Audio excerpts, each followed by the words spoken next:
स्तुति आराधना ऊपर जाती है।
উদ্দেশ্য সিদ্ধ হওক আৰু যি বাক্য প্ৰভু আমি এই সময়ত আমি ধ্যান কৰিম, আপুনি অহাৰ যি গুৰুত্বপূৰ্ণ ৰহস্যৰ কথা অলপ সময় আলোচনা কৰিম, সেই প্ৰভু আপোনাৰ পবিত্ৰ আত্মাৰ দ্বাৰাই প্ৰভু পৰিচালনা কৰিব আৰু আমাক সকলোকে বুজিবলৈ আপুনি আশীৰ্বাদ কৰিব। ত্ৰাণকৰ্তা মহান প্ৰভু জীৱিত নাচৰতীয়া যীশুৰ পবিত্ৰ আৰু মহান নামত এই প্ৰাৰ্থনা ধন্যবাদ আৰু কৃতজ্ঞতাৰে সমৰ্পণ কৰিছোঁ পিতা আপোনাৰ চৰণত। আমেন। প্ৰাক বৰ্ডিং আত্মিকভাৱে, শাৰীৰিকভাৱে, মানসিকভাৱে যি ধৰণে প্ৰস্তুত হ'ব লাগে,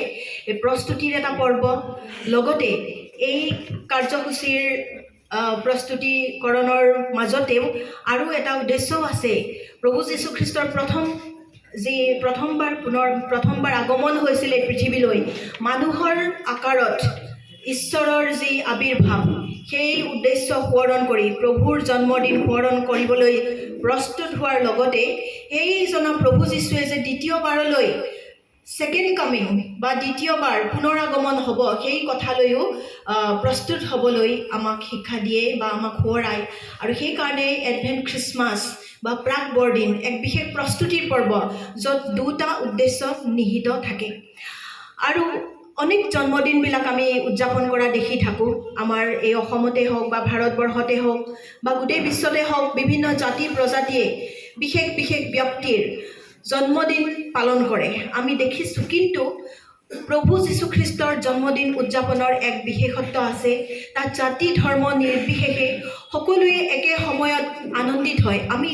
একজাক্টলি নাজানো 25 ডিচেম্বৰ 25 ডিচেম্বৰেই যে 25 ডিচেম্বৰতেই যে প্ৰভু যীশুখ্ৰীষ্টৰ জন্ম হৈছিল কিন্তু ইতিহাসে এইটো ছিজন বা এই সময়টোকেই ৰিঙিয়াই কয় এনেকুৱা এটা সময়ত শীতৰ ঠেৰেঙা লগা কোনো এটা দিনত য'ত মেৰুৰখীয়াবিলাকে ভয় খাইছিল স্বৰ্গদূতৰ আগমনত আৰু আকাশীবাণীত তেনেকুৱা এটা দিনতে প্ৰভু যীশুখ্ৰীষ্টৰ জন্ম হৈছিল আৰু প্ৰভু যীশুখ্ৰীষ্টৰ জন্ম এইকাৰণে বিশেষভাৱে আদৰণীয় আৰু সকলোৰে মাজতে সমাদৰৰ যোগ্য যে এই ঘটনা অকল প্ৰভু যীশুখ্ৰীষ্টৰ জন্ম হোৱা আৰু তেওঁৰ ডাঙৰ দীঘল হোৱা আৰু পৃথিৱীত তেওঁৰ 33 বছৰ কাল থকাতেই সীমাবদ্ধ বা সমাপ্ত হোৱা নাই এই ঘটনাৰ লগতে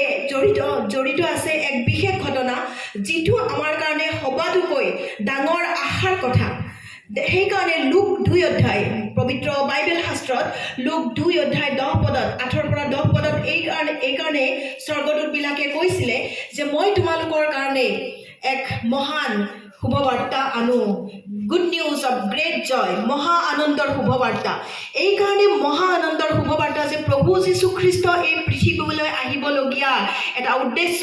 ঈশ্বৰৰ দ্বাৰাই নিৰূপিত কৰা আছিলে আৰু সেই উদ্দেশ্য সমাপ্ত হৈছে তেওঁক যেতিয়া পাপৰ নিমিত্তে বলি দিয়া হৈছিল বা তেওঁ নিজে প্ৰাণ আহুতি দিছিল ক্ৰুচত যেতিয়া হত হৈছিল গজাল পিন্ধাই যেতিয়া তেওঁক ক্ৰুচত ওলোমাই দিয়া হৈছিল য'ত তেওঁ আটাইতকৈ শ্ৰেষ্ঠতকৈও শ্ৰেষ্ঠতম আদৰ্শ আমালৈ ৰাখি থৈ গৈছে যি আদৰ্শ আমি কোনো শাস্ত্ৰতো নাপাওঁ সেয়ে হৈছে হে পিতৃ যিবিলাকে তেওঁক সেই ক্ৰুচত ওলোমাই দিছিলে তেওঁবিলাকৰ কাৰণে সেই ক্ৰুচৰ পৰা প্ৰাৰ্থনা কৰিছিলে হে পিতৃ এওঁবিলাকে কি কৰিছে এওঁবিলাকে নাজানে এওঁবিলাকৰ পাপ আপুনি নিলিখিব